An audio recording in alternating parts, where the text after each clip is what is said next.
এরকম চায়ের টাপরি গোয়াতে খুব একটা নেই, তাই তার মধ্যে একটা হঠাৎ করে চোখে পড়লো যখন চায়ের দোকান।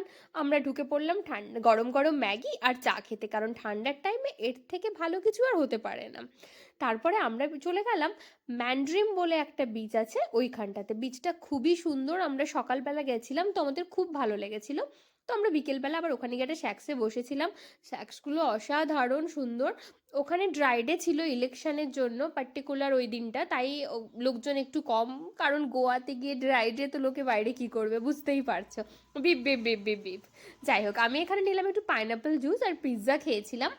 তারপরে ওই দিন রাতে আর ভিডিও কন্টিনিউ না করে পরের দিন আমরা বেরিয়ে পড়েছিলাম একটু ঘুরতে। প্রথমে একটু বিচগুলো ঘুরে নিলাম। এটা বাগা বিচ। একটু বাগা বিচে গেছিলাম, তারপরে আমরা ক্যান্ডোলিম কালাঙ্গুটো এগুলো পরপর পরপর ঘুরেছিলাম। একটু কয়েকটা ফটো টোটো শ্যুট করে নিয়ে আমরা আর বেশিক্ষণ না থেকে, কারণ আমাদের আজকে একটা অন্য জায়গায় যাওয়ার ছিল যেটা হলো আগুডা ফোর্ট। আমি আর বর চলে গেছিলাম একটু আগুডা ফোর্টে ঘুরতে। আসলে হাতে স্কুটি থাকলে যা হয় অবস্থা, যেদিক খুশি যখন খুশি চলে যাওয়া যায়, এখন এখানে ইচ্ছে করছে এখানে।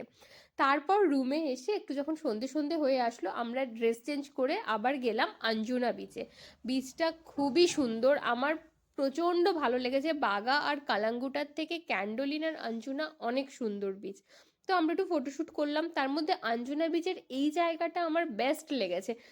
কি সুন্দর জায়গাগুলো, পাথরের ওপর এরকম গাছ টাছ হয়ে আছে, মাঝখানে সমুদ্রের জল টল ঢুকছে, দারুণ।